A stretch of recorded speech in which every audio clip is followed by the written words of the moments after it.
um texto conhecido, capítulo 11, verso de número 5.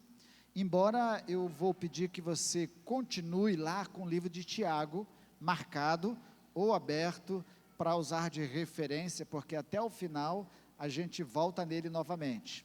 Mateus, capítulo de número 11, verso de número 5.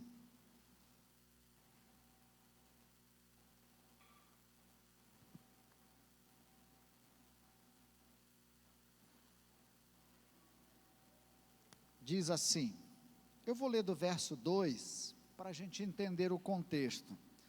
Quando João no cárcere ouviu falar das obras de Cristo, mandou que seus discípulos fossem perguntar, você é aquele que estava para vir ou devemos esperar outro?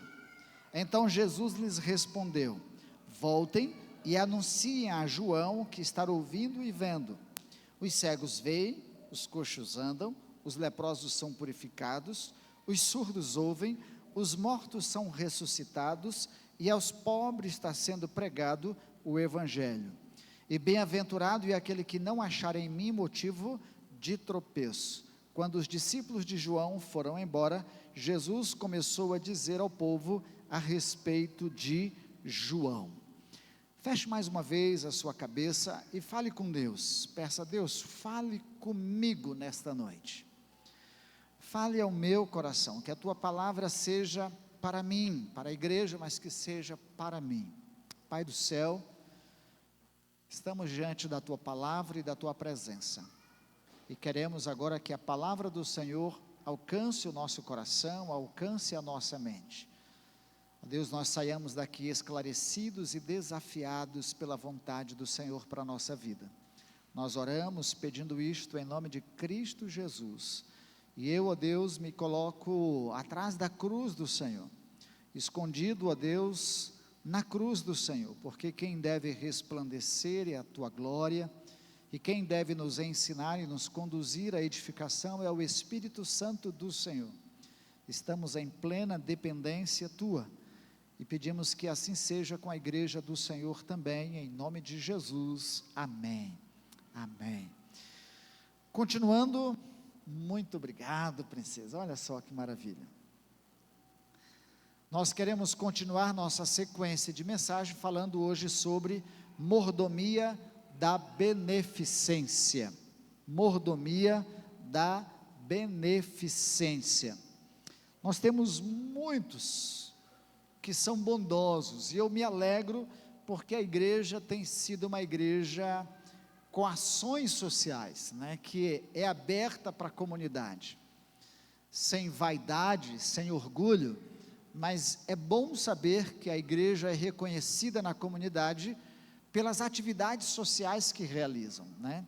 Então, são inúmeros os projetos sociais que nós temos como igreja, além do projeto Criança Feliz, fazendo as ações de distribuição de cestas, de arrecadação de cestas para distribuição na comunidade, de distribuição de brinquedos junto à nossa comunidade e adjacências aí, Tarumã, Copavila e bairros próximos, dos projetos que a gente desenvolve como capoeira, jiu-jitsu, escolinha de futebol, com a ideia de tirar a criança do seu espaço ocioso, trazer disciplina e também pregar o Evangelho de Cristo Jesus a elas.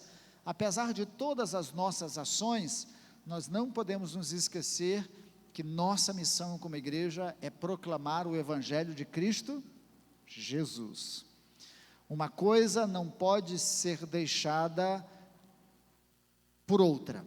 Então hoje, quando nós estivermos falando sobre esse tema, sobre a mordomia da beneficência, nós queremos trazer que é responsabilidade primordial da igreja a proclamação do Evangelho de Cristo Jesus. É missão básica e é prioridade da igreja a evangelização, seja do seu bairro, seja da sua cidade, seja do estado, seja do Brasil, seja do mundo. Nosso projeto principal como igreja é a evangelização, e a gente discorre sobre isso. Algumas igrejas que desenvolvem como a nossa, mas algumas outras mais eficientes e talvez com leque maior do que a gente, tendo fundações, tendo ONGs, e agora a gente tem, né, Márcio? Uma ONG, mas tendo fundações, tendo orfanatos, tendo casa de idosos, tendo diversos outros projetos sociais, buscando promover a evangelização, mas o cuidado integral do indivíduo como ser humano, nós chamamos isso de missão integral da igreja. A Igreja Batista do Jardim Tarumã, nos anos 80, porque ela é dos anos 80, mas nos anos 80, havia uma escola. Quem estudou nessa escola aqui da igreja? Ali, ó, tem 2, 3, só 3, deve 4, 5, aí, tem 5 ex-alunos aqui da escola. Aqui funcionava uma escola, e para quem não lembra, pastor Paulo foi um desses que, fundamentados na visão de missão integral da igreja, trouxe a visão mundial para cá, e pelo projeto da visão mundial, que era um projeto de alfabetização e de educação, se criou uma escola aqui na Igreja Batista do Jardim Tarumã. Lembro-me que quando cheguei ainda tínhamos as salas e tínhamos a escola. A Vera, a professora Vera, era a diretora e na época administrava a escola numa parceria com a Igreja Batista do Jardim Tarumã. E lá naquela sala, era bem apertadinha, era pequenininha. Eu me lembro que eu fui orar pela primeira vez e eu fui levantar a mão para orar. Saí de lá com os dedos tudo cortado por um ventilador de teto que tinha lá, né? Então, mas era uma escola com eficiência, atendendo a comunidade.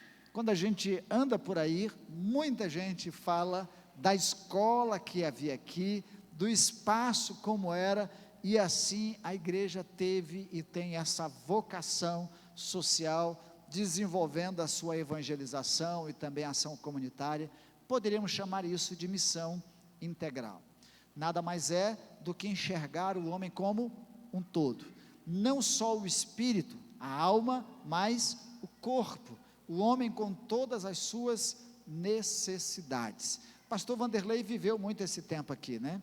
Da escola, teve seu auge, teve seus problemas, suas crises e depois sua inexistência, né? Mas são desafios que a gente tem. Muita gente não sabe, e aí isso é história, mas as igrejas batistas no Brasil, elas foram uma das primeiras a organizar, não só as escolas para atender necessidades educacionais no Brasil, e daí nasceram as escolas batistas, mas nós tínhamos também os hospitais evangélicos. Em Campo Grande, onde foi o Colégio Batista, que depois é o nosso seminário, e onde hoje é a Unigran, ali foi um hospital evangélico. Então nós promovíamos a evangelização do Brasil através da educação e também do cuidado do indivíduo, da pessoa, quanto à sua saúde. Sabiam disso? Depois deixou de ser nossas prioridades, entendendo que o Estado brasileiro se organizou e foi se estruturando e se organizando melhor, e aí nós não atendemos e não agimos mais com essa necessidade. Muitas escolas tiveram suas dificuldades e por isso fecharam, e muitos hospitais evangélicos também fecharam. Em Campo Grande a gente ainda tem um hospital denominado de Hospital Evangélico. Ainda assim, com toda essa realidade de atender a missão integral da igreja, nós não podemos confundir esta ação com paternalismo social, emocional ou espiritual, dependência do indivíduo de ações externas. Isso porque quando se faz ação social como igreja, há uma tendência natural das pessoas acharem que a obrigação exclusiva da igreja é o atendimento social. E eles ficam na dependência de buscar na igreja sempre uma cesta básica. Ou também existe uma carência e uma necessidade também espiritual, e muitos crentes são dependentes espiritualmente e emocionalmente, tanto que se um pastor não visitá-lo em 3 meses, ele deixa de vir para a igreja, porque é assim. Fui pastor no interior, e olha, era uma bênção, visitar todo mundo. 5 horas da tarde, eu saía de casa às 3 horas da tarde, para fazer as visitas, das pessoas que não tinham trabalho externo, ficavam em casa, as pessoas mais idosas, e tinha muito sítio, muitas glebas, então eu visitava as glebas em um determinado dia da semana. Foi assim que eu fui parado pela GOF na fronteira, à noite, suspeito lá, mas também visitava todo mundo. Em um mês eu visitava mais de 200 pessoas como Igreja Batista no interior. Em Campo Grande isso não é possível. Não dá mais para a gente visitar todo mundo, acompanhar todo mundo. Mas eu me lembro de algumas pessoas que nesse ciclo e nesse agendamento de visita pastoral, se eu passasse um mês sem ir na casa dela e visitar, ela deixava de vir na igreja esperando a minha visita para depois voltar para a igreja. Então, mensalmente, na minha agenda, eu tinha que visitar aquela pessoa, senão ela deixava de vir na igreja.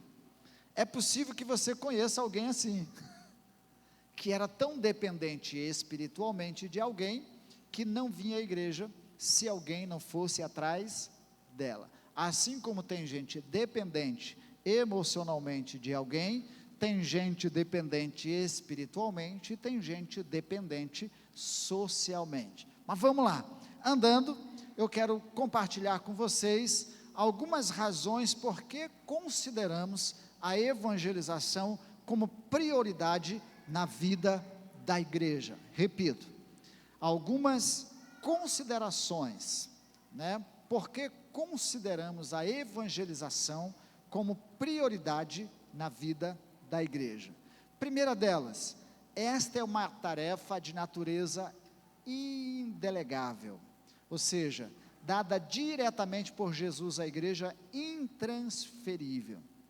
Ninguém pode fazer, senão a igreja, proclamar o evangelho de Cristo Jesus. Pode existir uma ONG, pode existir uma fundação, pode existir qualquer outra organização com um objetivo social, mas a igreja foi chamada, vocacionada e comissionada para a proclamação do evangelho de Cristo Jesus. Se a igreja não pregar o evangelho de Cristo Jesus, quem vai pregar? Se não for a igreja redimida por Cristo Jesus, que prega o evangelho, quem vai anunciar o evangelho de Cristo Jesus? Eu me lembro de um personagem, numa igreja que pastorei, a gente gostava de teatro, fazia teatro, e tinha um teatro que a gente estava falando sobre proclamação do evangelho, e a pergunta dele era: quem irá por nós? Mas toda vez que aquele irmão falava, usava aquela expressão, a gente se lembrava do Chapolin Colorado, porque dizia assim: quem irá por nós? Então lembra do Chapolin? Quem irá me deter? Quem irá me... Como é que é? Vocês sabem, Quem poderá nos defender? Se não for a igreja de Jesus, quem proclamará o evangelho de Cristo Jesus?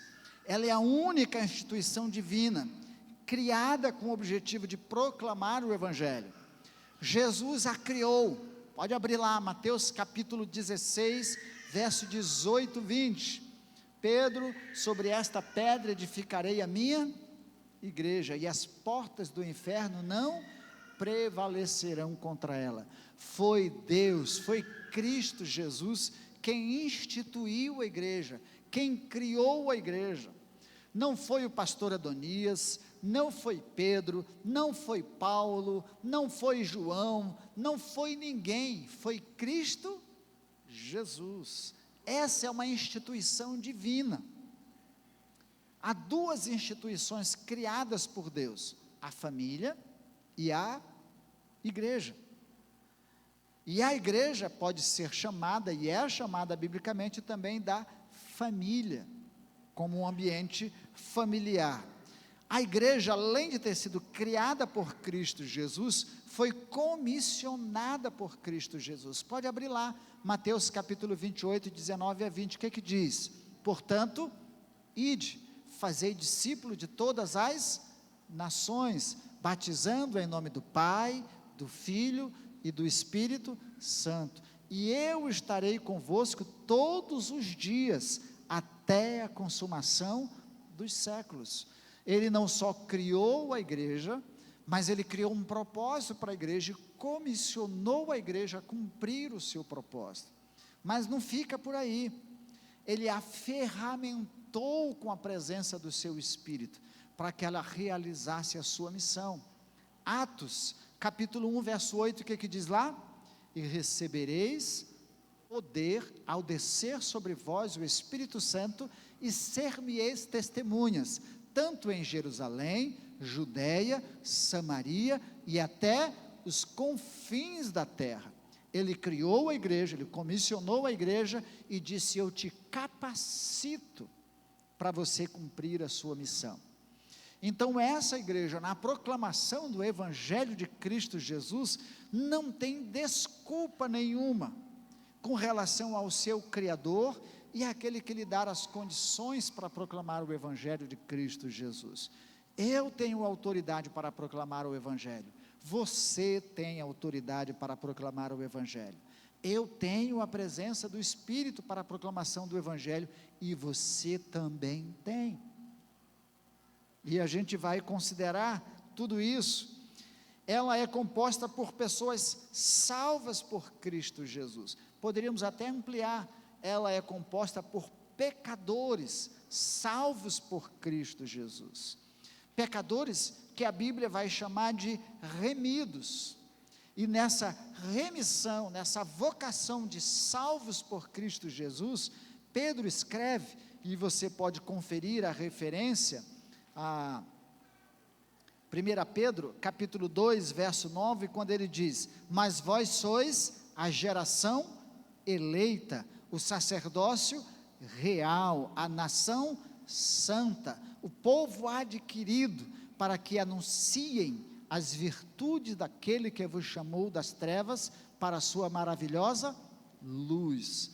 Eu sou propriedade de Deus, sou povo santo, sou nação santa, e fui comissionado para compartilhar as virtudes divinas. Já pensou o que significa isso? Não é à toa que Paulo vai chamar a igreja e nós de embaixadores de Deus, representantes do reino de Deus. Tem algum representante comercial aqui? Está ali, tem 2. Quando vocês representam uma marca, vocês identificam a marca, não é? Vendem em nome da marca, vestem a camisa da marca, falam em nome da marca, e não pode fazer nada contrário.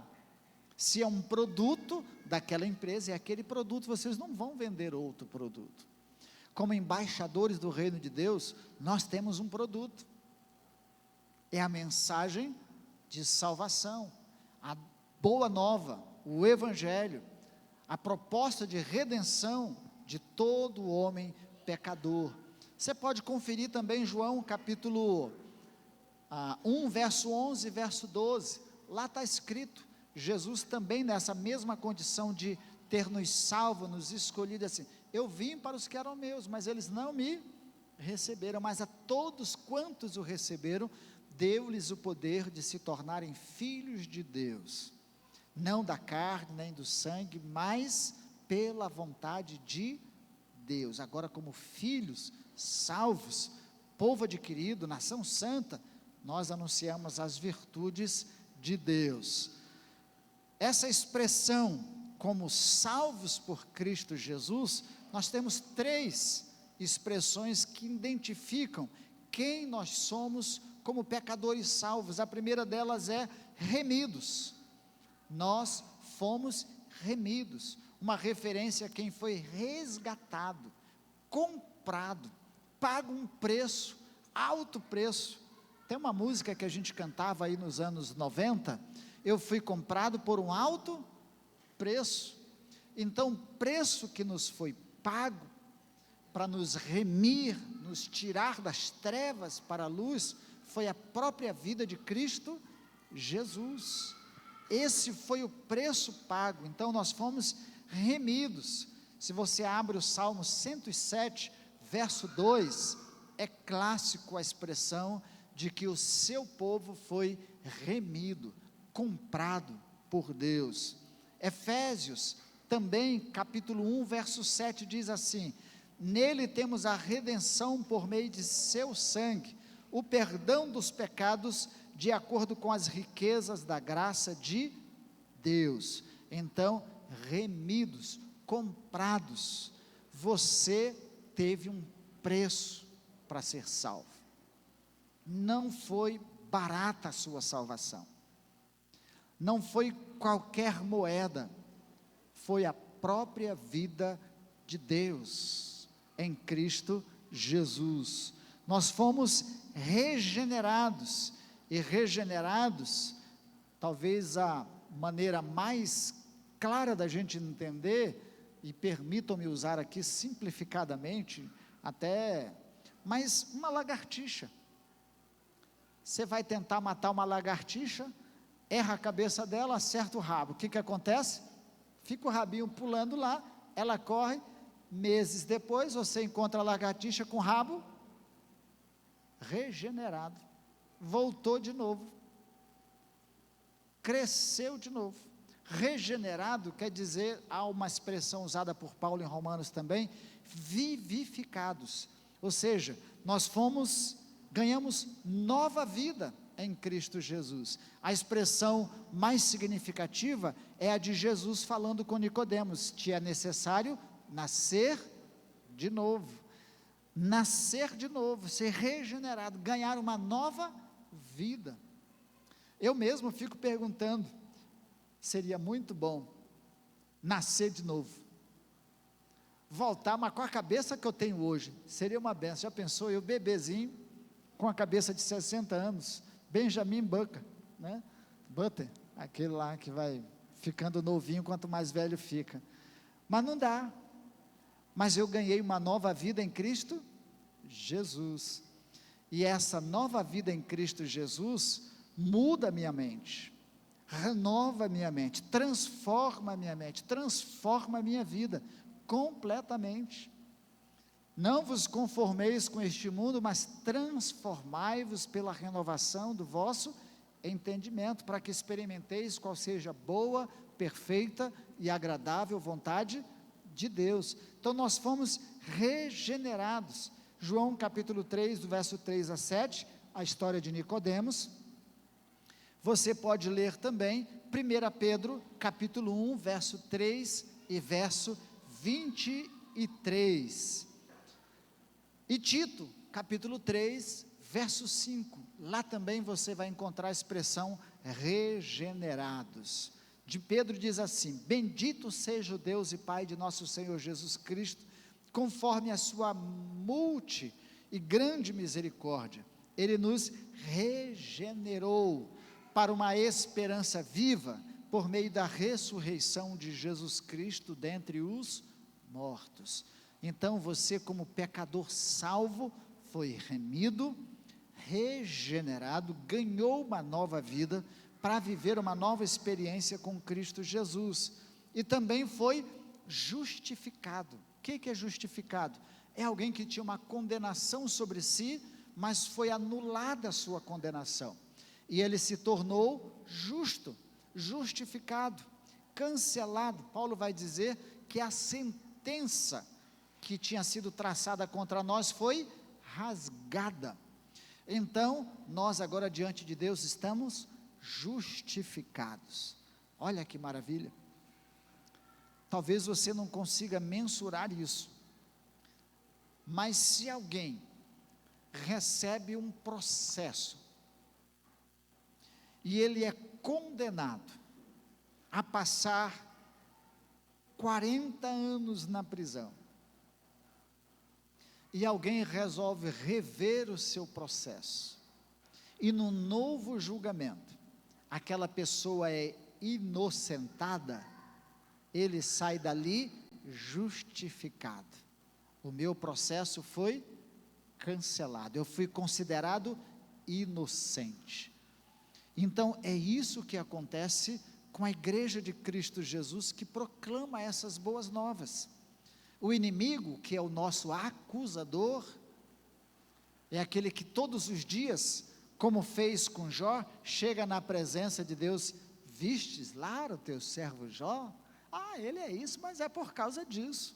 Então, o capeta, o cramulhão, o diabo, Satanás, como você quiser chamar, mas é o inimigo das nossas almas. Ele todo dia chega na presença de Deus e apresenta lá uma lista. Olha aqui o que Adonias fez. A lista é grande. Aí ele olha, diz assim: quem é esse aí? Adonias Moreira de Souza Júnior? Ele já foi justificado, ele já foi inocentado, porque ele nos olha através do sacrifício de Cristo Jesus. Ele já não me olha como condenado, mas como justificado. Põe o carimbo e diz assim: pode deixar, estar justificado. Todos os dias ele nos acusa, mas a certeza de que fomos justificados por Cristo Jesus nos dá uma viva esperança. Você pode abrir a sua Bíblia em Romanos capítulo 5, verso 1, capítulo 3, verso 24 a 28, 5:1 diz: justificados, pois, por meio da fé, tenhamos paz com Deus. Sabe o que isso significa? Dizer que nós podemos viver em paz com Deus. O apóstolo João, escrevendo na sua carta, ele disse: a sua consciência não lhe acusa, não há nada, fique em paz. Mas se te acusa e você tem pecado, confessai as vossas culpas e ele vai perdoá-los, e fique em paz. Olha que alegria, eu não preciso ficar carregando culpa, peso, porque eu fui justificado por Deus. Gálatas capítulo 2, verso 16, Tito capítulo 3, do verso 5 ao verso 7, todas referências que esclarecem o que é justificação e como nós fomos justificados por meio do sacrifício de Cristo Jesus. Como pecadores salvos, nós também fomos santificados. Santificar é não só um processo, é um ato. Se você abre capítulo 10, verso 10 de Hebreus, você vai entender, nós fomos separados, santificados. Em outras expressões, é tirado do mundo e transportado para o reino de Deus. Outra expressão é tirado do reino das trevas e transportado para o reino da luz. Fomos tirados das garras de Satanás e transportados para o reino de Deus e para o domínio de Deus. E já não mais guiado por potestades e principados e potestades, mas agora guiado pelo Espírito Santo de Deus. Antes, escravo de mim mesmo, dos meus desejos, das minhas vontades, do meu pecado, agora eu fui transportado para o reino de Deus e tenho domínio próprio, liberdade para não pecar, para escolher entre pecar e não pecar. Antes, a minha mente estava entenebrecida, nem consciência do pecado eu tinha, nem reconhecimento do que era pecado eu tinha. O homem natural não discerne as coisas espirituais. Agora, santificado, separado por Deus, então eu vivo para Deus.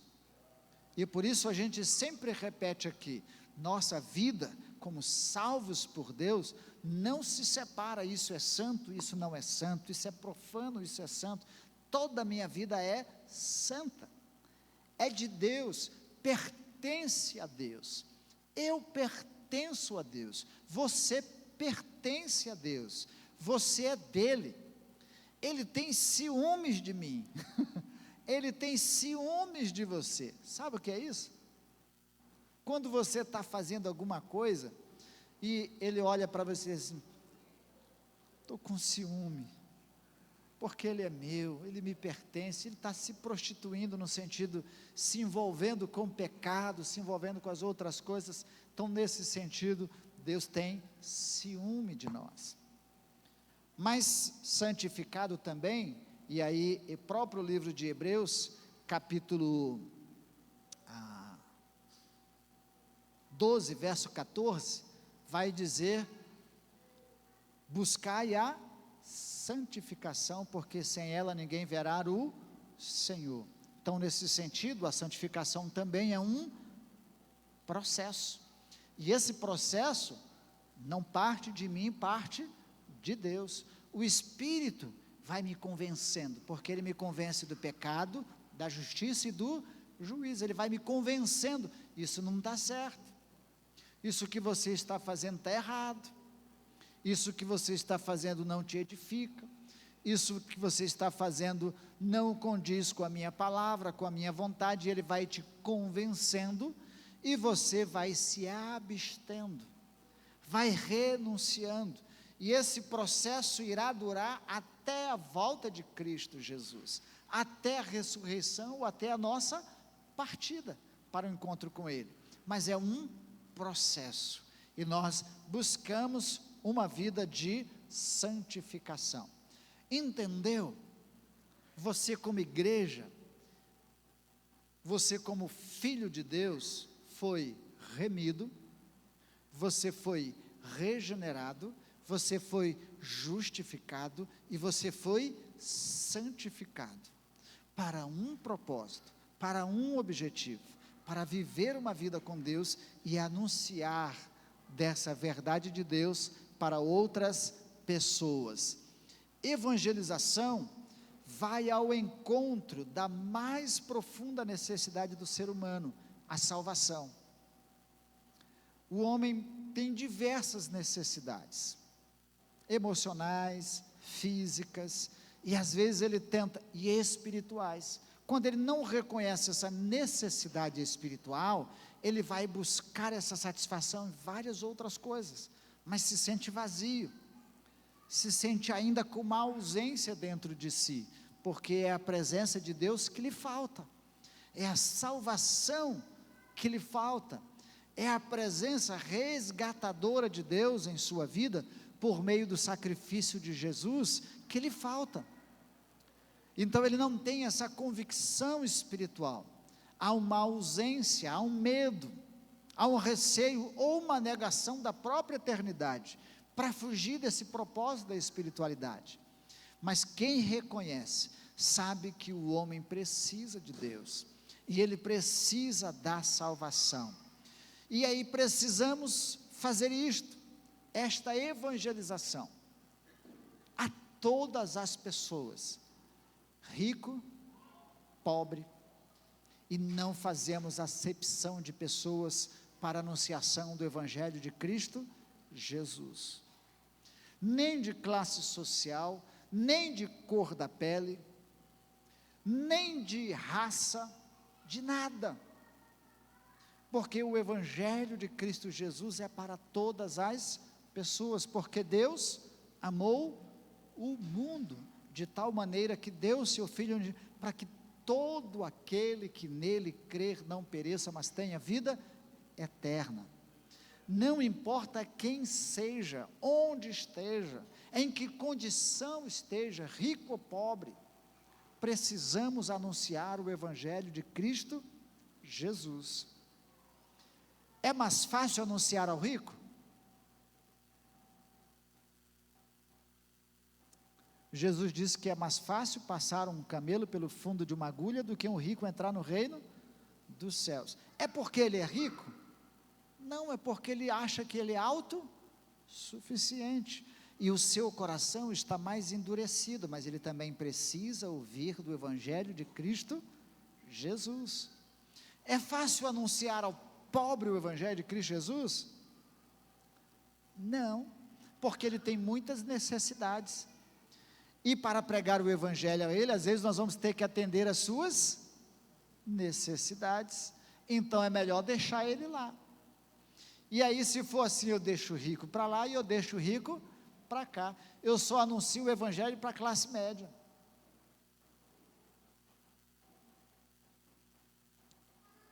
É assim? Não, o Evangelho precisa ser anunciado a todas as pessoas. A todas as pessoas, indistintamente, sem preconceito. Pregamos o Evangelho a todos de igual modo, com linguagem e recursos diferentes, a depender da cultura e da idade. Pregamos o Evangelho também para as crianças. Dependendo da idade dela, ela compreende a linguagem do Evangelho na idade dela. Fazer obra social, qualquer pessoa com um pouco de recurso pode fazer, mas para evangelizarmos as pessoas socialmente carentes, precisamos de recursos, disposição e poder espiritual.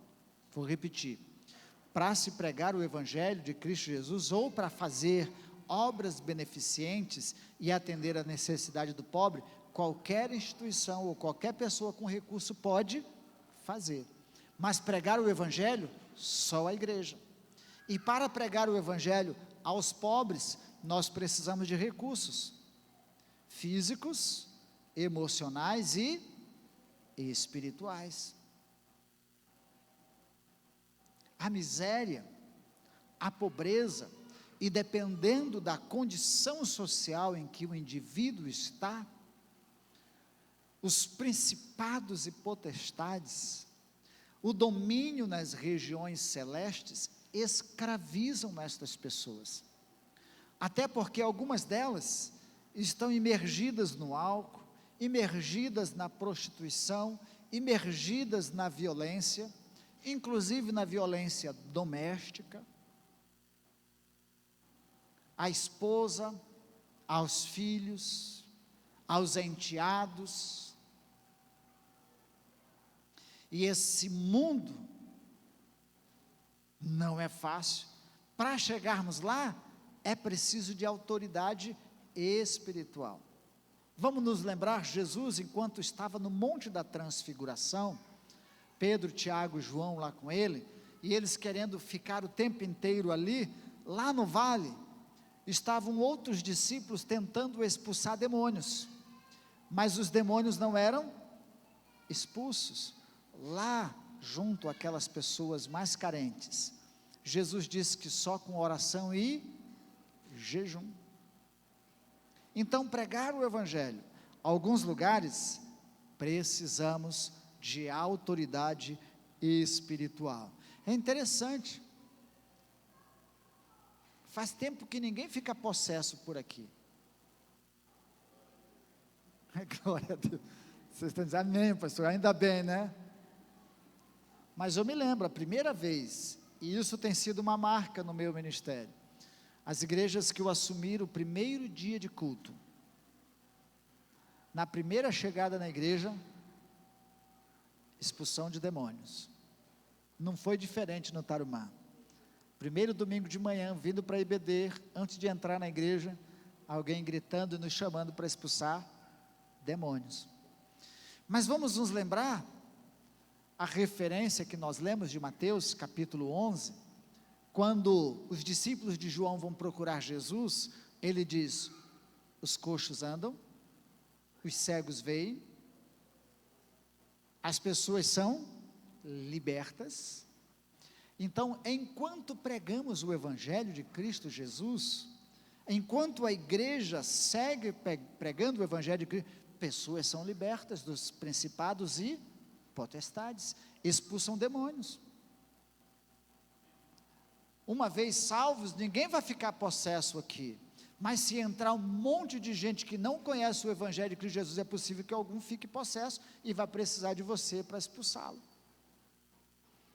Enquanto você vai fazer visitas e pregar o Evangelho para algumas pessoas que você conhece, Pode ser que lá alguém fique possesso e você vai precisar expulsar o demônio dela. Ou pode ser que indo visitar alguém, acompanhar alguém, ele esteja enfermo e vai precisar que você imponha as mãos sobre eles e ore, e ele seja curado. Porque enquanto se prega o evangelho do reino de Deus, surdo ouve, cego enxerga, coxo anda, tudo acontece, porque é o reino de Deus se estabelecendo, é o reino de Deus sendo implantado, as pessoas vão sendo libertas, elas vão sendo curadas, a sua condição e a sua vida social também vão mudando, e por isso nós não somos adeptos da dependência social.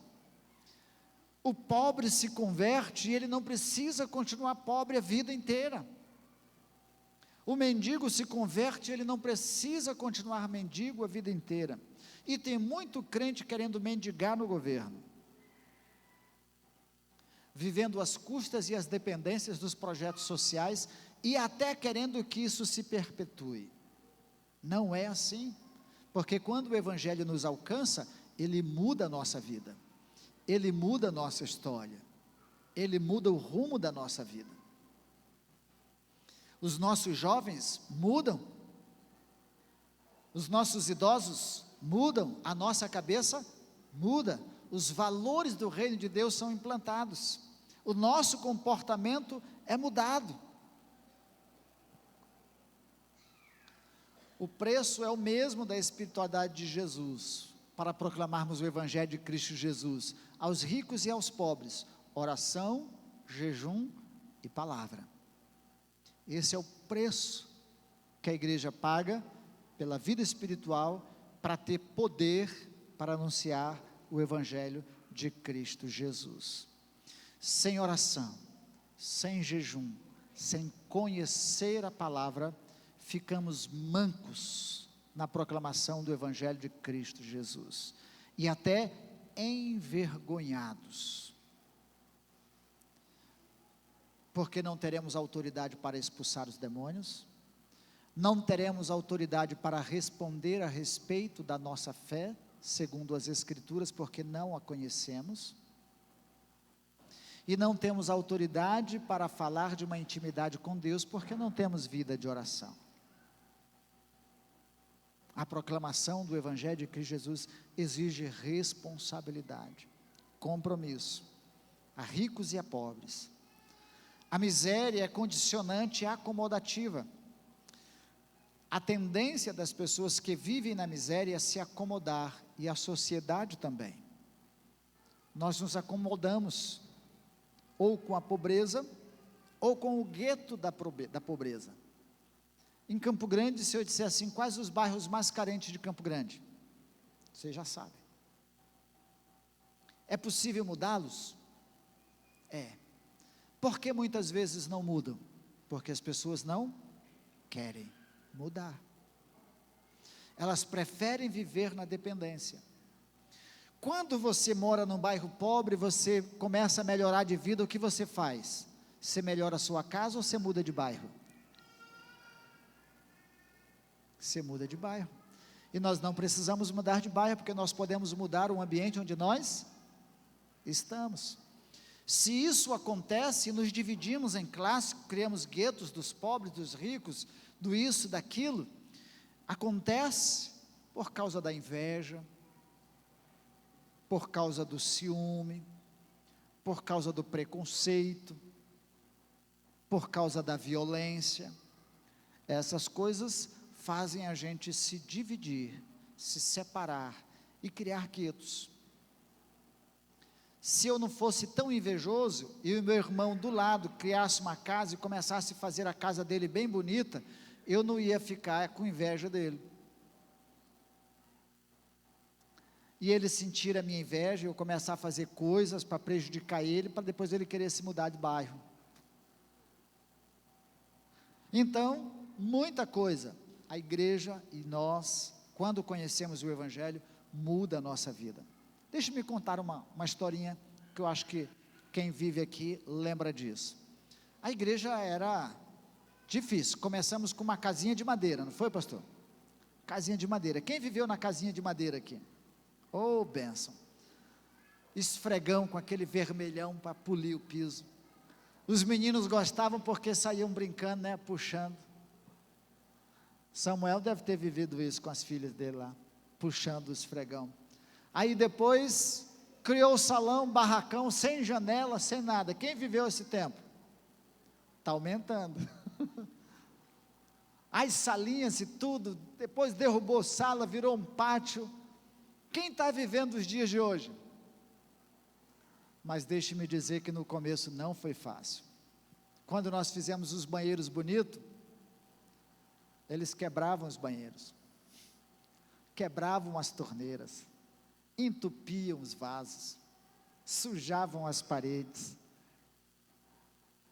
porque não era um ambiente acostumado, ou eles não estavam acostumados a esse ambiente. Mas a igreja melhorou, e as pessoas foram percebendo a diferença e levaram essa diferença para suas casas. Mudou, e não tem nada a ver com a ideia errada de prosperidade, mas eu lembro que quando eu cheguei aqui, tinham alguns carros no pátio, e o estacionamento era aqui do lado.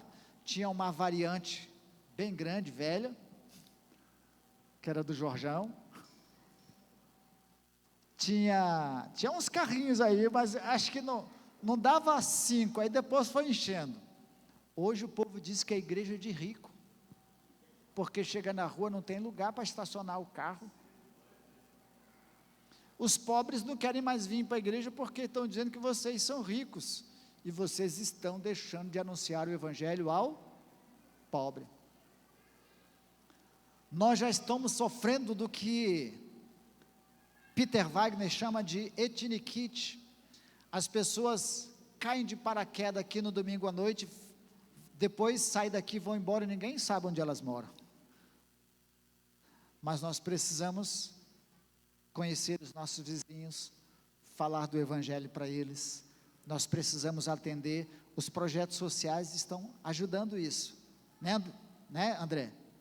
Estão ajudando isso. Tem dia que é um terror aqui,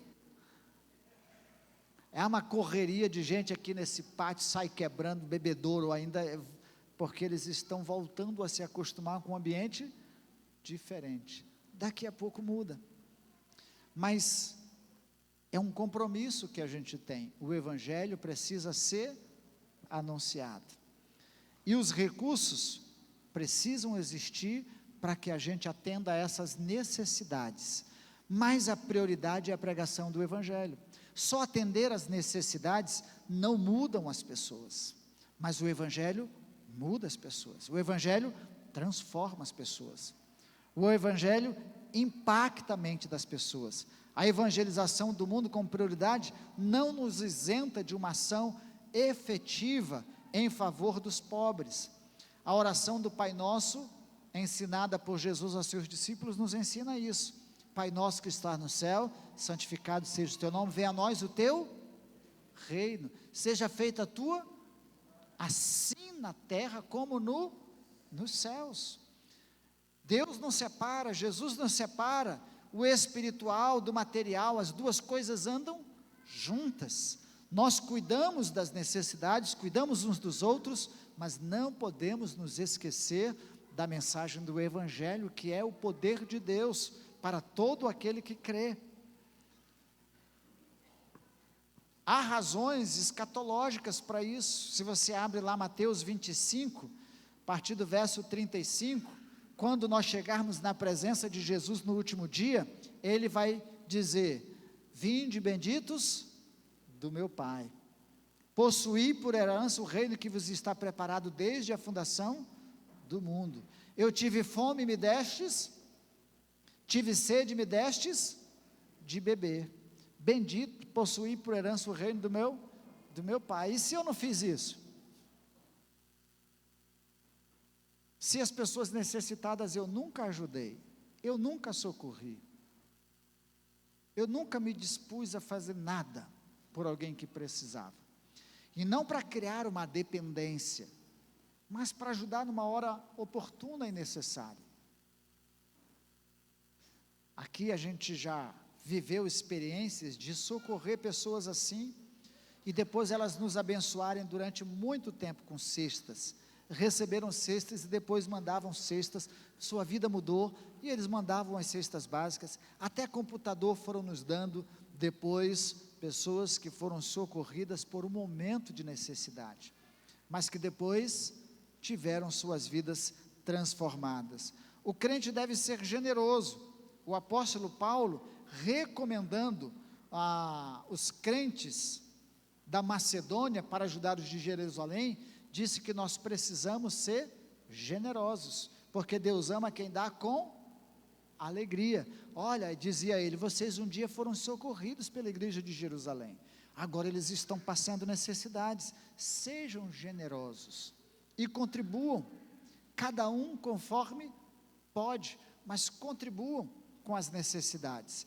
Então ser generoso é uma determinação bíblica para cada um de nós. Sejamos generosos, façamos o bem, atendamos às necessidades das pessoas, mas não deixemos de anunciar o Evangelho de Cristo Jesus.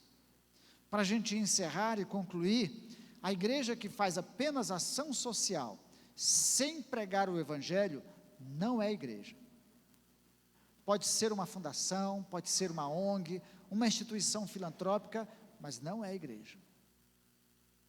A igreja não só faz ação social, ou assistência social. A igreja atende aos pobres enquanto proclama o Evangelho, e proclama o Evangelho atendendo à necessidade dos que precisam. A igreja que apenas anuncia o Evangelho, sem praticar a solidariedade, tem sua fé morta. Se ela também se diz anunciadora e proclamadora do Evangelho de Cristo Jesus, mas não ver a realidade da sua comunidade, do seu bairro, da sua redondeza, da sua cidade, e não ajuda quanto a essas necessidades, tem a sua fé morta, como nós lemos em Tiago. Mostre-me a tua fé sem as obras, e eu te mostro as minhas obras através da minha fé. Uma coisa e a outra não estão dissociadas. A igreja não condiciona a ação social ao proselitismo, e eu já explico, já que não é a igreja que salva ou muda o indivíduo, mas não pode atender aos necessitados sem proclamar o Evangelho. O Evangelho é o poder de Deus para a salvação de todo aquele que crê. Não é a igreja que muda a gente, não é a igreja que mudam as pessoas, ou que muda as pessoas. Quem muda é o Evangelho, anunciado pela igreja. Então a gente não faz ação social apenas por proselitismo. Eu vou condicionar, eu só te dou essa cesta básica se você vier no domingo à noite na igreja. Eu só te dou essa cesta básica se você vier participar do projeto tal. Nós atendemos porque eles têm necessidades. Mas enquanto fazemos isto, anunciamos o Evangelho de Cristo Jesus. A decisão e a liberdade é de quem ouve. A fé e as obras se completam. A fé tem sua manifestação no amor, na solidariedade, na beneficência, na generosidade, conforme a gente leu em Tiago.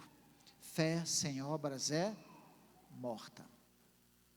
Fé sem obras é morta. Que nós sejamos bons mordomos dos recursos que Deus nos deu, atendendo à necessidade dos que precisam, sem deixar de proclamar o Evangelho de Cristo Jesus.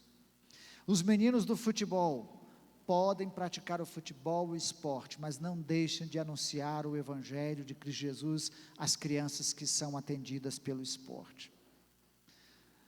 Do jiu-jitsu, da capoeira e de qualquer outro projeto, faz bem a disciplina e todas as outras coisas, mas elas não podem deixar de ouvir a mensagem do Evangelho de Cristo Jesus, porque é o poder de Deus para a salvação de todo aquele que crê. Amém? Vamos nos colocar em pé, vamos orar, e com isso aprendemos a ser bons mordomos do que é chamado de beneficência, né? É uma igreja que anda com as duas asas, as obras, a prática delas, as ações, na vida individual, na vida coletiva.